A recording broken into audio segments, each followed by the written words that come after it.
రైలు హైదరాబాద్ స్టేషన్లో ఆగింది. తన సొంత ఇంటికి వచ్చినట్లు అనిపించింది సుష్మకి. సామాను కూలీకి అప్పగించి తలెత్తి చూసిన ఆమె ఒక క్షణం ఉలిక్కిపడింది. కాస్త దూరంలో ఓ స్తంభానికి ఆనుకుని నిలబడి ఉన్న నీల్ కనిపించాడు. సుష్మ నిశ్చేష్టురాలై కొన్ని క్షణాలు అలాగే ఉండిపోయింది. అతను నెమ్మదిగా అడుగులు వేసుకుంటూ నిదానంగా సుష్మ దగ్గరకు వచ్చాడు. నమస్తే, నన్ను గుర్తుపట్టారా అన్నాడు కళ్ళల్లోకి సూటిగా చూసి నవ్వుతూ. ఆమె తడబడింది. సుష్మకి పగలల్లా ప్రయాణం చేసి వాడిపోయి ఉన్న తన ముఖం, నలిగిపోయి ఉన్న బట్టలు, చెదిరిపోయి ఉన్న జుత్తు గుర్తుకొస్తున్నాయి. నీల్ తెల్లటి షర్టు, తెల్లటి ప్యాంటు వేసుకుని స్వచ్ఛంగా కడిగిన ముత్యంలా ఉన్నాడు. ఎవరినన్నా రిసీవ్ చేసుకోవడానికి వచ్చారా అడిగిందామె. సుష్మ కళ్ళల్లోకి సూటిగా చూస్తూ అన్నాడు నీల్. సూటిగా చూసే నీల్ అలవాటుకి ప్రతిసారి ఇలాగే కంగారు పడిపోతుంది సుష్మ. మరి వచ్చారా వాళ్ళు? అటు ఇటు చూస్తూ అంది. వచ్చారు, చిరునవ్వుతో అన్నాడు నీల్. అతని మాటల్లో దురుసుతనం ఏ కోసైనా లేదు. అతని కళ్ళు స్పష్టంగా ఏదో సందేశాన్ని ఆమెకి అందిస్తున్నాయి. ఆ సందేశాన్ని సుష్మ బాగానే గ్రహించింది. కానీ వాటి మూకాభినయాన్ని పట్టించుకోకుండా ఆమె అయితే వస్తాను, నమస్తే అంది. సుష్మ నీల్ను అక్కడే వదిలేసి ముందుకు నడిచింది. కూలీ సామాన్లు తెచ్చి ట్యాక్సీలో పెట్టాడు. సామాను పట్టుకుని వెనుతిరిగి చూసింది సుష్మ. ఆమెకు 2 అడుగుల దూరంలో నిలబడి ఉన్నాడు నీల్. ఆమె తిరిగి చూడగానే నేను మీతో వస్తాను అన్నాడు. మీరు ఎక్కడి నుంచి వచ్చారు అసలు? మీ వెనకే వస్తున్నాను. మీరు ఒక్కసారి కూడా తల తిప్పి చూడలేదు. మీరు ఏమనుకున్నా సరే నేను మీ వెంట వచ్చి తీరతాను అన్నాడు నీల్. అంత దూరం వచ్చి మళ్ళీ వెనుతిరిగి వస్తారా? అవును, ఇంత రాత్రి వేళ మిమ్మల్ని ఒంటరిగా వెళ్ళనివ్వను దృఢంగా అన్నాడు నీల్. ఇలా ఒంటరిగా వెళ్ళడం నాకు అలవాటే, సుష్మ మంద్రస్వరంతో అంది. నీల్ మొండితనం ముందు వివసురాలవుతూ. చెప్పాను కదా, మిమ్మల్ని వెళ్ళనివ్వను. నా కారు అంకుల్ తీసుకువెళ్లారు, లేకపోతే నేనే కారు తెచ్చేవాణ్ణి. సుష్మ పర్సు తెరిచే ముందే నీల్ కూలీకి డబ్బు చెల్లించేశాడు. ఇంకా చేసేది లేక టాక్సీ తలుపు తెరుచుకుని మౌనంగా ఒక మూలను కూర్చుండిపోయింది సుష్మ. అంతగా పట్టుబడుతున్న నీల్ని ఎలా వారించాలో ఆమెకు అర్థం కాలేదు. రోడ్డు వెంట ట్రాఫిక్లో నుంచి టాక్సీ వెళ్తున్నంతసేపు నీల్ అద్దంలోంచి బయటకు చూస్తూ ఉండిపోయాడు. టాక్సీ సుష్మ వాళ్ల కాలేజీ రోడ్డు పట్టగానే నీల్ సుష్మకు దగ్గరగా జరిగాడు. రోడ్డంత రద్దీగా లేదు, కొంచెం చీకటిమయంగా ఉంది. వెనుక సీటు మీదుగా చెయ్యి జాచి ఆమె భుజం చుట్టూ చెయ్యి వేశాడు నిర్భయంగా. ఇందుకోసమేనా వచ్చి తీరతానని మొండికెత్తారు? కోపంగా అంది సుష్మ. అవును అవును, నేను చాలా చెడ్డవాణ్ణి, దుర్మార్గుణ్ణి, పిచ్చివాణ్ణి. ఏదో ఒకటి మీ ఇష్టం వచ్చినట్లు అనేసుకోండి, కానీ నన్ను మాత్రం దూరంగా పొమ్మని మాత్రం చెప్పొద్దు. సుష్మ నెమ్మదిగా, టాక్సీ డ్రైవర్ ఏమనుకుంటాడు, అదిగో చూసేస్తున్నాడు, కొంచెం బెదురుగా కంగారుగా అంది. ఆమెకు ఏం చేయాలో తోచటం లేదు. You can go to hell, గంగలో కలుస్తాడు. వాడేదో అనుకుంటాడన్న భయం నాకు లేదు. నా సంగతి మీకు తెలియదు, చాలా మొండివాణ్ణి, అంతకు మించి అల్లరివాణ్ణి. నేను దేన్ని కోరుకుంటున్నానో దాన్ని అరిచి కేకలు వేసి బాహాటంగా అల్లరి చేసి మరీ పొంది తీరతాను. నాకు ఇష్టం లేకున్నా సరే అంది సుష్మ. నీల్ చిరునవ్వు నవ్వాడు. ఆత్మవంచన ఎందుకు చేసుకుంటారు? మీరు నన్ను కోరుకుంటున్నారని, నేనంటే ఇష్టమని నాకు తెలుసు. మరి లేకపోతే నేను చేసే అల్లరంతా ఎందుకు భరిస్తారు? మీరు చాలా కరుణా స్వభావులని కూడా నాకు తెలుసు. నాకు మీ ప్రేమ లభించకపోయినా కాస్త కరుణ లభిస్తే చాలు. చెప్పండి, ఎందుకు నన్ను కసురు కొడతారు? మెత్తగా, జాలిగా అని సుష్మను మరీ దగ్గరకు తీసుకున్నాడు నీల్. అబ్బా వదలండి. సుష్మ విడదీసుకునే ప్రయత్నం చేసింది. వదలను. నా ప్రశ్నకు సమాధానం చెప్పే వరకు వదలనంటే వదలను, పెంకిగా అన్నాడు నీల్. నాకు ఇదేమీ నచ్చలేదు. నా మనసు ఇందుకు అంగీకరించటం లేదు. సుష్మ నెమ్మదిగా అనేసి నీల్కి దూరంగా జరిగి కూర్చుంది. టాక్సీ వేగంగా దూసుకెళ్తుంది. రోడ్డు నిండా చీకటి. నీల్ ముఖం కనిపించటం లేదు. అప్పుడప్పుడు వీధి దీపాల వెలుతురు పడినప్పుడల్లా మెరుస్తున్న నీల్ కళ్ళు కనిపిస్తున్నాయి. సుష్మ తనలో చెలరేగే ఆలోచనల సంఘర్షణను అదుపులో పెట్టుకోలేక సతమతమైపోతుంది. రక్తనాళాలు తీవ్రంగా కంపిస్తున్నాయి. వణుకుతున్న వేళ్లతో చీర కుచ్చిళ్లు సరిచేసుకుంది. చల్లగాలి విసురుకి శరీరం విచిత్రంగా గగ్గుర్పుడుస్తోంది. టాక్సీ కాలేజీ చేరుకునే వరకు ఇద్దరూ అలాగే దూరంగా కూర్చుండిపోయారు. ఆ రోజు సుష్మ వస్తుందని చౌకీదారుకు తెలుసు.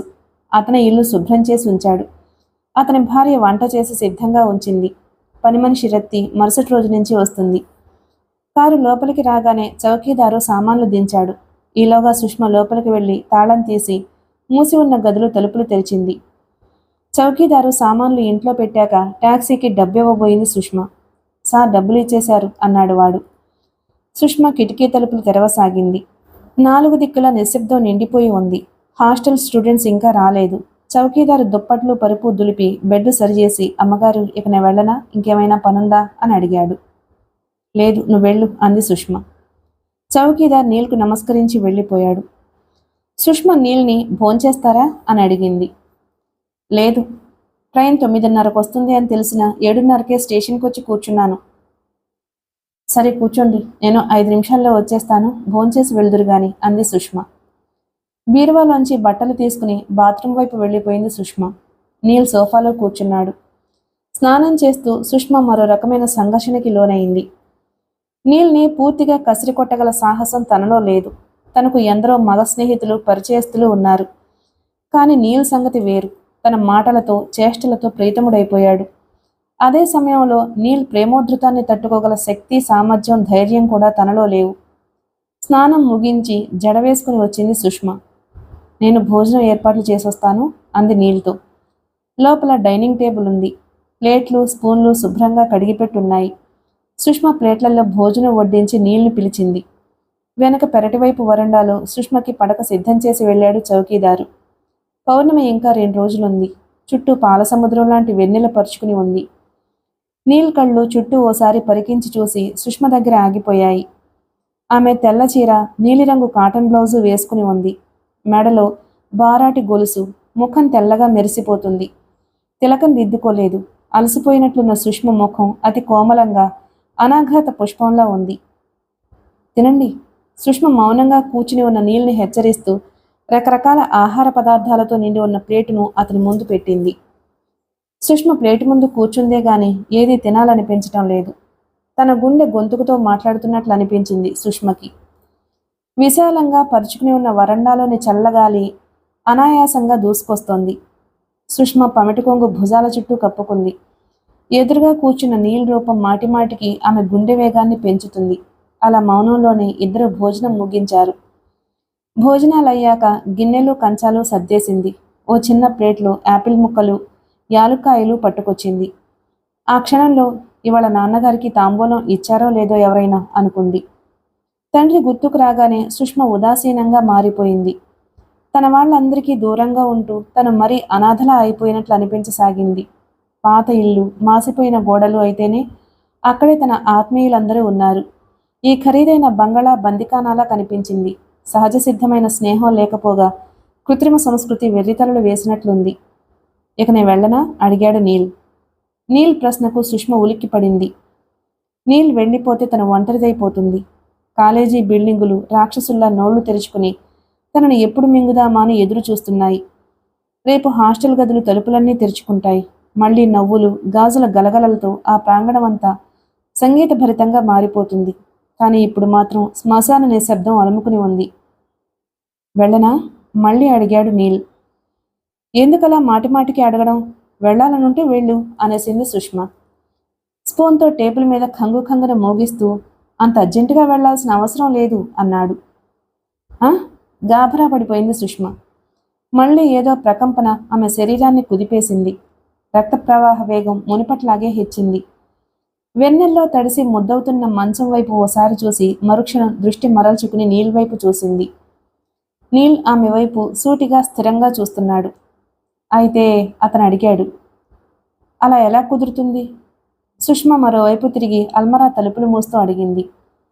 నీల్ నెమ్మదిగా నడిచొచ్చాడు. సుష్మ 2 భుజాలపై చేతులు వేసి గట్టిగా పట్టుకుంటూ నిజమా అన్నాడు. సుష్మ కళ్ళల్లో కళ్ళు కలుపుతూ ఆ ఒక్క క్షణంలో అనేక వేల చిత్రాలు, రంగురంగుల్ని సుష్మ కళ్ళ ముందు నిలిపి వెంటనే గజిబిజిగా చెరిగిపోయాయి. తను అలా నిలబడి అప్పటికే ఓ యుగం గడిచిపోయినట్లు అనిపించింది. అంతవరకు చదువుకున్న అనేక గ్రంథాలు పేజీలు చప్పున ఒక్కటొక్కటిగా కళ్ళ ముందు కదిలాయి. అక్షరాలకు ప్రాణం వచ్చి స్వరం హెచ్చి ఏదో ఆలాపన మొదలైంది. ఒక మధురమైన అలసట ఆవరించుకుంది. అది జీవితంలో అమూల్యమైన కాలం. ఆ ఒక్క క్షణం చాలు. అది సజీవ స్పందనలకు నిలయం. ఆమె శరీరం పువ్వులా గాలిలో తేలిపోతుంది. వర్తమానానికి భవిష్యత్తుకి మధ్య ఉన్న వారధి మీద ఆమె నిలబడి ఉంది. వెంటనే ఆమెలో ఏదో మిశ్రమ భావాలు, పరస్పర విరుద్ధ ఆలోచనా తరంగాలు ముంచెత్తాయి. చెప్పండి. నీల్ సుష్మ భుజాలు పట్టి కుదుపుతూ అడిగాడు. అల్మరా మూసివేసి సుష్మ వెనుతిరిగి వీపు అల్మరాకి ఆనించి నిలబడింది. ఆమె విశాలమైన కనురెప్పలు వెడల్పాటి కళ్ల మీద వాలిపోయాయి. ఆపుకోనంత సిగ్గుతో పెదవులు కనిపించాయి. అర్ధనిమీలిత నేత్రాలలో నుంచి అనుభూతుల పక్షులు రివ్వున గగనంలోకి లేచాయి. మర్నాటి నుంచి కాలేజీ తెరుస్తారు. ఊరికి వెళ్లిన హాస్టల్ విద్యార్థినులు, లెక్చరర్సు తిరిగి వచ్చేశారు. సెలవుల్లో తన వారితో ఆనందంగా గడిపిన జ్ఞాపకాల ఛాయలింకా విద్యార్థుల ముఖాల్లోంచి చెరిగిపోలేదు. ఎవరి సెలవులు ఎలా గడిచింది వర్ణించి చెప్పుకుంటున్నారు. ఊరి నుంచి రాగానే మీనాక్షి సుష్మ దగ్గరకు వచ్చింది. మీనాక్షి ముఖంలో వింత ఆకర్షణ, కొత్త కళ కనిపిస్తుంది. ఆమె కళ్ళు మాట్లాడుతూనే జ్ఞాపకాలతో నిండిపోతున్నాయి. ఉండుండి ఏవో మాటలు గుర్తుకొచ్చినట్లు తనలో తానే చిరునవ్వులు నవ్వుకుంటోంది. ఆమెను కాసేపు గమనించాక, ఏమిటో అమ్మాయి గారికి చీటికి మాటికి బొగ్గలు ఎర్రబడిపోతున్నాయి. దినేష్ గారు ఏదో మాయ చేసినట్లున్నారే అంది సుష్మ. నా సంగతి సరే గాని నీ ముఖం చూస్తుంటే నాకేదో అనుమానంగా ఉంది అంది మీనాక్షి సుష్మని పరీక్షగా చూస్తూ. అనుమానంగానా? ఎందుకని? మీనాక్షి ఓ 2 క్షణాలు సుష్మ ముఖాన్ని పరీక్షగా చూసింది. ఒంటి స్తంభం మేడలో ఉన్న రాజకుమారి దగ్గరికి ఓ రాజకుమారుడు వచ్చిన సూచనలు కనిపిస్తున్నాయి నాకు.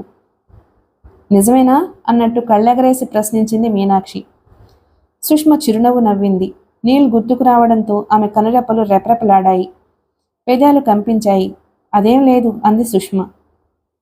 నువ్వు నిజం చెప్పడం లేదని నీ కళ్ళల్లో సిగ్గులు, నీ ముఖం మీద మెరుపు తెలియచేస్తుంది అంది మీనాక్షి కొంటెగా నవ్వుతూ. నీ మొహంలే. దినేష్ గారు మరిన్ని మాటలు నేర్పి పంపినట్లున్నారే. ఇంతకీ పెళ్లి తేదీ నిర్ణయించారా? మాట మారుస్తూ అంది సుష్మ.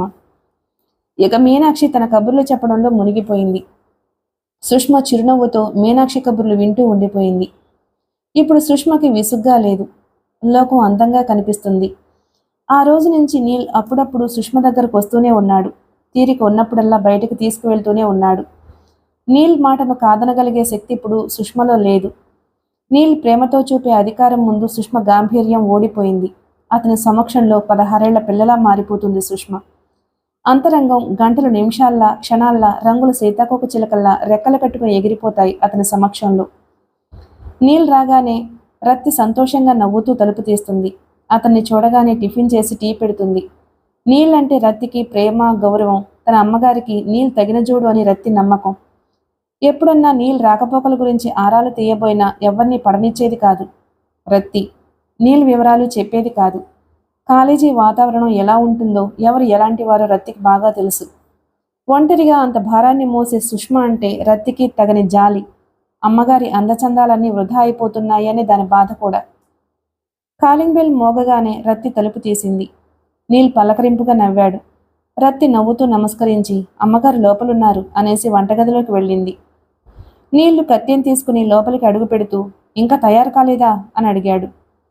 సుష్మ నీల్ ఆతృత చూసి చిరునవ్వు నవ్వింది. ఆ నవ్వులో సాధికారికమైన ఆత్మీయత తొంగి చూసింది. ఇదిగో ఇప్పుడే తయారవుతున్నాను. అయినా నీదంతా స్పీడ్ వ్యవహారం. నిన్ను పట్టుకోవడం చాలా కష్టం. జారుతున్న పైట సరిచేసుకుంటూ అంది సుష్మ. సుష్మ వదులుగా ఉన్న జడను బిగించి కడదామని చేతులు పైకెత్తింది. నీల్ వెనక నుంచి వచ్చి ఆమెను నడుం చుట్టూ చేతులు వేసి బిగించాడు. ఇప్పుడు ఆలస్యం చేస్తుంది ఎవరు? సుష్మ చిరుకోపం ప్రదర్శిస్తూ అంది. ఆమె స్వరం ముద్దుగా వస్తుంది. ముందుకు తిరిగి చేతులతో నీల్ భుజాలు చుట్టేసింది. జుత్తు ఊడి వీపు నిండా పరుచుకుంది. అమ్మగారు టీ పెట్టమంటారా? లోపల నుంచి అరిచింది రత్తి. సుష్మ దూరంగా జరుగుతూ ఇక్కడికి తీసుకురా అంది. పసుపచ్చ కట్టెను తొలగించుకుని బెడ్రూమ్లోంచి బయటికి వెళ్తూ నీల్తో ఇప్పుడే వస్తాను అంది. బీరువా తెరిచి చీరల్లోంచి ఒకటి తీసి మంచం మీద పడేసి బాత్రూంలోకి వెళ్లి ముఖం కడుక్కోసాగింది సుష్మ. చల్లటి నీళ్లు చెంపలకు తాకగానే నరనరాల్లో విద్యుత్ ప్రవాహం మొదలైంది. టర్కీ టవల్తో ముఖం తుడుచుకుంటూ అనుకుంది సుష్మ. నీల్తో తనకింకా పూర్తి పరిచయం లేదు. అపరిచిత భావనలు, అపరిచిత స్పర్శలతో అతను తన కోసం ఎదురు చూస్తున్నాడు. తన శరీరం శృతి చేసి సిద్ధంగా ఉన్న వీణలా ఉంది.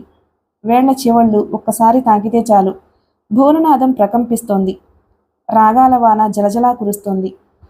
ముఖం తుడుచుకుంటూ వచ్చి డ్రెస్సింగ్ టేబుల్ అద్దం ముందు కూర్చుంది సుష్మ. డ్రెస్సింగ్ టేబుల్ అద్దంలో నీళ్ల ప్రతిబింబం కనిపిస్తుంది. అద్దంలో నీల్ చూపులతో సుష్మ చూపులు కలిశాయి.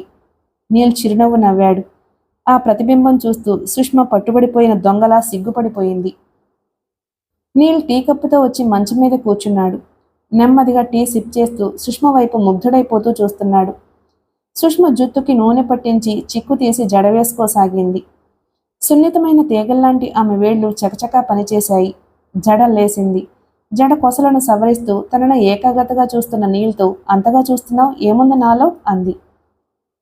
నీకు ఇంత అందం ఎక్కడి నుంచి వచ్చిందా అని. అలాగా? సుష్మ ముఖానికి పౌడర్ అద్దుతూ, నువ్వు బయటికి వెళ్ళు, నేను చీర మార్చుకోవాలి అంది. నేను నిన్నేమి కొరుక్కు తినను. ఊరికే నా మానాన్ని నేను మౌనంగా కూర్చున్నాను అన్నాడు నీల్. సుష్మ ముఖం ఎర్రబడింది. కుదరదు. నన్ను ఎవరైనా గమనిస్తుంటే నేను ఏ పని సరిగ్గా చేయలేను. సుష్మ పెదాలకు లిప్స్టిక్ రాసుకుంటూ అంది. నీల్ టీ కప్పు కింద పెట్టొచ్చి సుష్మ వెనక నిలబడ్డాడు. ఆమె భుజం మీద గడ్డ వానుస్తూ నెమ్మదిగా చేతులతో చుట్టేశాడు. నన్ను కదిలించుకు, తిలకం దిద్దుకుంటున్నాను, పాడైపోతుంది అంది సుష్మ. ఓహో, ఇదెక్కడి గోలా? నీ అలంకరణ కూడా నాకు సంకీర్ణప్రాయంగా తయారైంది.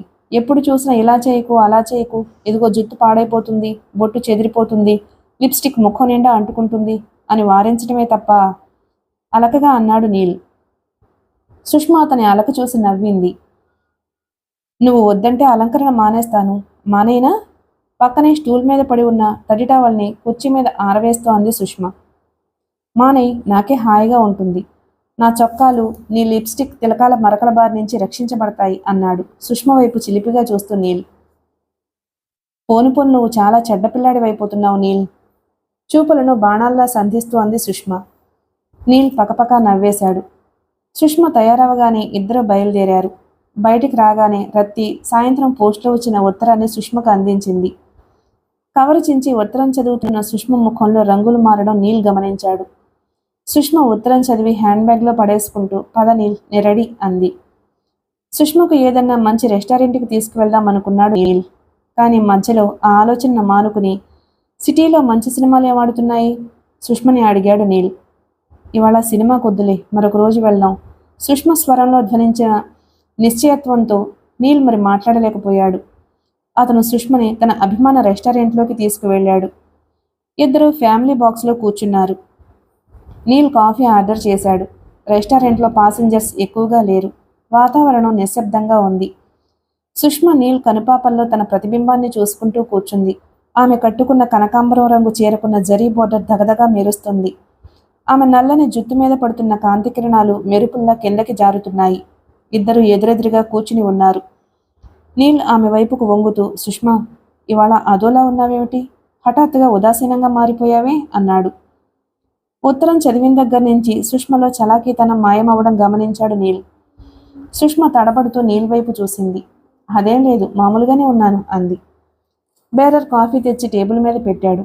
సుష్మ మౌనంగా కప్ అందుకుని కాఫీ తాగసాగింది. చాలాసేపటి నుంచి గమనిస్తున్నాను. నేను నీ ఎదురుగా ఉన్నాను అన్న స్పృహ కూడా నీకు లేదు.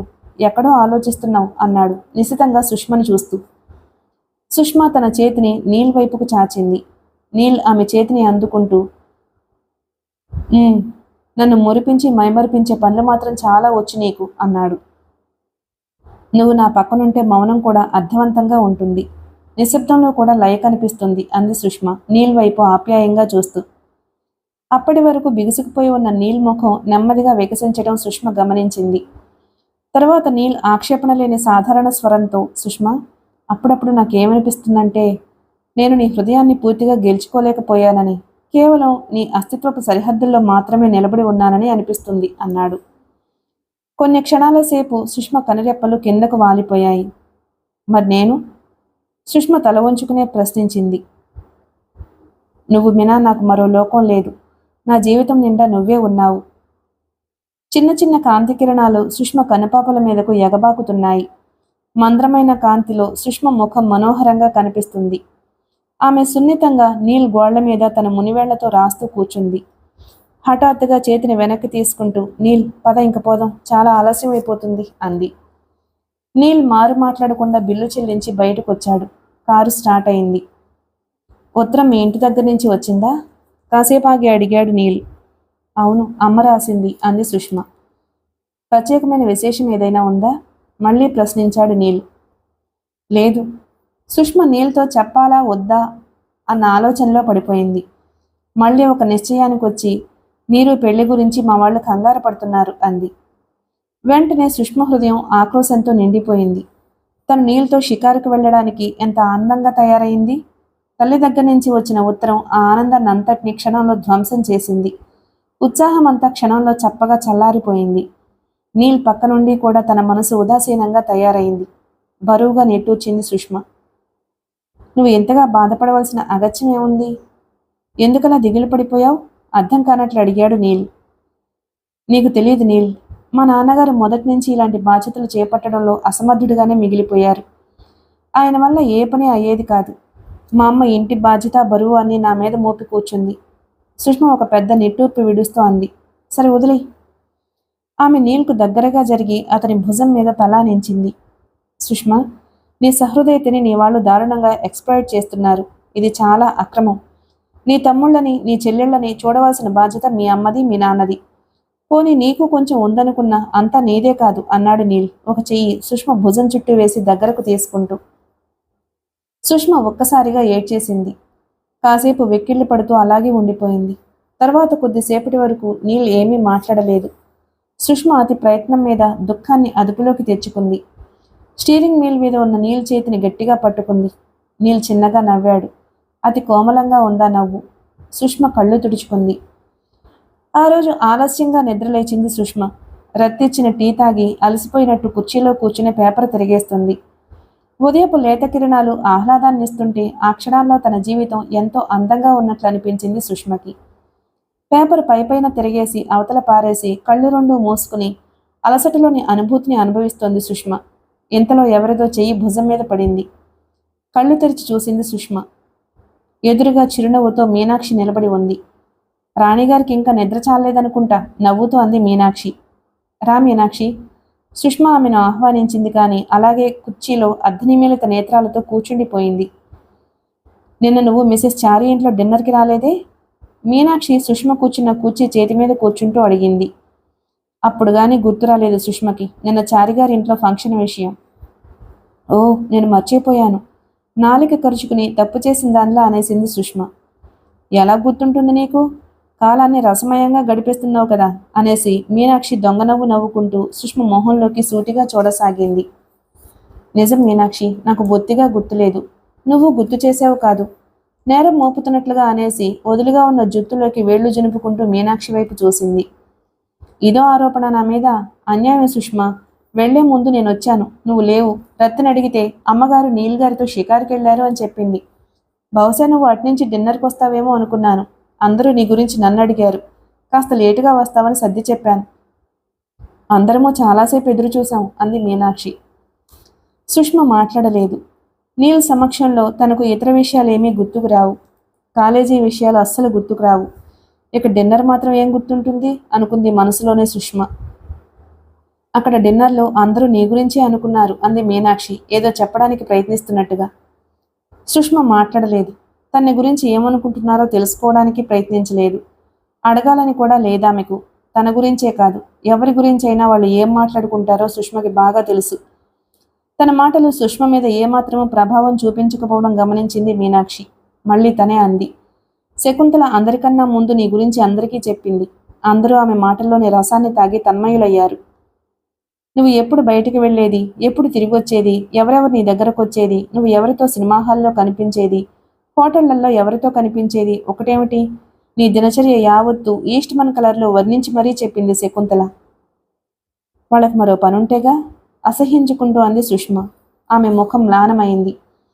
మీనాక్షి కుర్చీ మెంచి లేచి కాసేపు మరో కుర్చీ తెచ్చి వేసుకుని కాసేపు పేపర్పై దృష్టి నిలిపింది. తరువాత సుష్మ, నువ్వు మరో విధంగా భావించకుండా విను. చాలా రోజుల నుంచి నీకు చెబుదామనుకుంటున్నాను అని ఓ క్షణం ఆగింది. సుష్మ మీనాక్షి వైపు మౌనంగా చూసి పర్వాలేదు చెప్పన్నట్లు తలపంకించింది. ఈ హాస్టల్ తాలూకు 4 గోడల మధ్య ఎప్పుడెప్పుడు ఏ విశేషం జరుగుతుందా, దానికి రంగులు పులిమి చర్చించి ఆనందిద్దామా అని ఎదురు చూస్తూ ఉంటారు.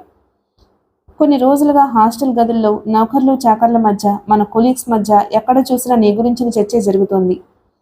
వాళ్ళకు అవకాశం ఎందుకు ఇవ్వాలి మనం అంది మీనాక్షి. నేను వీళ్ళనెవ్వరినీ లెక్క చేయను సుష్మ కఠిన స్వరంతో అంది. మనం ఉంటున్న వాతావరణం అలాంటిది సుష్మ. ఇక్కడ మన చర్యల్ని రకరకాలుగా ఖండించి చెప్పుకుని ఆనందిస్తారు వీళ్ళు. నచ్చచెప్పే ప్రయత్నం చేస్తూ నెమ్మదైన స్వరంతో అంది మీనాక్షి. తను చెబుతున్న మాటలు తనకి అసహ్యాన్ని కలిగిస్తున్నాయి. కానీ తన స్నేహితురాలు సుష్మ నలుగురి నోళ్లలో నానడం ఇష్టం లేక బలవంతంగా చెబుతోంది మీనాక్షి. ఆ రోజు పొద్దున్నే పనిగట్టుకుని వచ్చింది కూడా ఆ పని మీదే. సుష్మకు చెప్పాలా వద్దా అని చాలా రోజులుగా మదనపడి చివరకు బాధ కలిగించినా సరే చెబుదామని నిర్ణయించుకుంది. మీను, నా మీద నీకు నమ్మకం లేదా? నన్ను మరో స్వాతిగా అంచనా వేసుకుని మాట్లాడుతున్నావా? స్నేహితురాలి వైపు చూస్తూ ప్రశ్నించింది సుష్మ. నా ప్రశ్న అది కాదు సుష్మ. నువ్వు నీ పరిస్థితిని మర్చిపోయి ప్రవర్తించకూడదు. ఒక బాధ్యతాయుతమైన పదవిలో ఉన్నదానివి. నువ్వు నీ స్టూడెంట్ల ఎదుట ఒక మంచికి ఉదాహరణగా ఉండాలి. అయితే నా డ్యూటీ నేను ఖచ్చితంగా నిజాయితీగా చేస్తున్నాను. నాకు కాలేజీకి ఉన్న అనుబంధం అంతవరకే. మిగతావి నా వ్యక్తిగత వ్యవహారాలు. వాటిలో జోక్యం కలగజేసుకునే హక్కు ఎవరికీ లేదు. ఎప్పుడు ఏగలు తోలుకుంటూ గంభీరముద్ర ధరించి కూర్చోవడానికి నేను ముసలదాన్నో ముక్కదాన్నో కాదు, విధవరాల్ని కాదు. కొంచెం ఆవేశం ధ్వనించింది సుష్మ కంఠంలో. మీనాక్షి ఉదాసీనంగా మారిపోతూ, సుష్మ, 9 ఏళ్ల నుంచి నువ్వు ఈ కాలేజీలో పనిచేస్తున్నావు. నీకు తెలియని సంగతులు లేవు. అయినా నువ్వు ఇలా మాట్లాడేస్తున్నావు. ఇక్కడ ఎవ్వరికీ వ్యక్తిగత జీవితం లేదు. ఇది ఒక తెరుచుకుని ఉన్న పుస్తకం లాంటిది. అదీ కాక నిన్ను చూసి అందరూ ఏడ్చిపోతూ ఉంటారు. జలసీతో మండిపడుతూ ఉంటారు. ప్రిన్సిపల్కి నీ మీద గొప్ప నమ్మకం ఉంది. ఆవిడే స్వయంగా నిన్ను వార్డెన్గా సజెస్ట్ చేస్తూ కాగితాలు పైకి పంపించింది అంది. సుష్మ కళ్ళల్లో మాంద్యం నిండిపోయింది. అది చూసి మీనాక్షి మౌనంగా ఉండిపోయింది ఒక క్షణం. కొద్ది రోజులుగా సుష్మలో కనిపిస్తున్న మార్పు చూసి మీనాక్షి ఆశ్చర్యపోయింది. ఎప్పుడూ తనలో తానే తన పని తను చేసుకుంటూ ఒక మూలన ఉండే సుష్మకి ఈనాటి సుష్మకి పోలిక లేదు. ఇప్పుడు సుష్మ కళ్ళల్లో నీరసం స్థానంలో మెరుపులు చోటు చేసుకున్నాయి. నీల్ గురించి మీనాక్షి ఎన్నడూ సుష్మని అడగలేదు. అలానే తెలుసుకోకుండానే ఉండలేదు. మీనాక్షి అమాయకురాలేమీ కాదు. సుష్మ కళ్ళల్లో మెరుపులు పుట్టించినవాడు, ఆమెలోని పరివర్తనకు కారకుడు నీల్ అని మీనాక్షికి స్పష్టంగా తెలుసు. సుష్మ స్తంభించిపోయిన దానిలా కూర్చుని ఉంది. మీనాక్షి 1-2 సార్లు కదిలించి పలకరించే ప్రయత్నం చేసింది. సుష్మ నిర్జీవమైన నవ్వొకటి నవ్వి ఊరుకుంది. ఆమె కళ్ళల్లోని మెరుపులు స్విచ్ ఆఫ్ చేసినట్లు ఆరిపోయాయి. పెదవులు వణుకుతున్నాయి. శూన్యంలోకి చూస్తుందే తప్ప నోరు విప్పడం లేదు. ఆ మరుక్షణమే ఆమె కళ్ళల్లోకి నీళ్లు ఉబికి వచ్చాయి.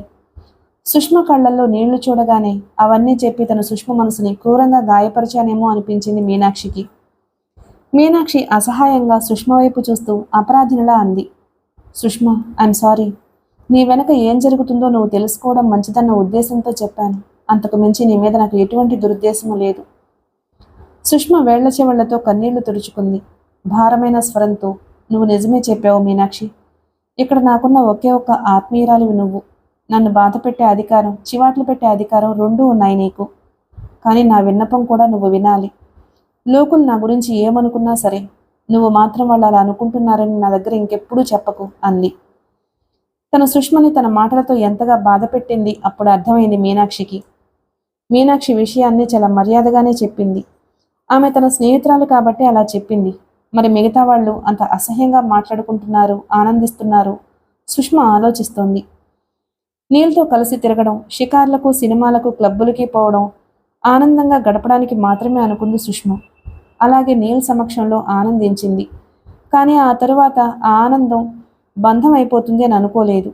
కేవలం కొన్ని రోజుల్లో నీల్తో ఎంతటి పటిష్టమైన బంధం ఏర్పడిపోయిందో, దాని వేళ్లు ఏ వరకు విస్తరించాయో స్వయంగా సుష్మకి కూడా ఓ అంచనా లేదు.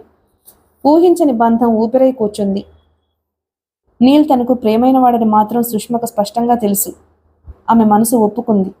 శాపగ్రస్తురాలైన రాజకుమారి లాంటిది. తను నీల్ స్పర్శతో మేల్కొంది. శాప విముక్తి పొందింది. తను కనిపించినప్పుడల్లా నీల్ కళ్ళల్లో కనిపించే వెలుగులు ప్రతిక్షణం ముగ్ధుడైపోతూ తనను చూసే తీరు తను ఆశ్చర్యపోయేది. ఎదుటి మనిషిని ముగ్ధుణ్ణి చేయగల అందం, సామర్థ్యం తనలో ఉన్నాయా అసలు? పొద్దున్నే వచ్చి సుష్మను బాధ పెట్టినందుకు మీనాక్షి బాధపడింది. మాట మార్చి మరి కాసేపు సరదాగా కబుర్లు చెప్పి వెళ్ళిపోయింది. సుష్మ ఆ రోజంతా అలా ఆలోచనల్లో మునిగి తేలుతూనే ఉంది.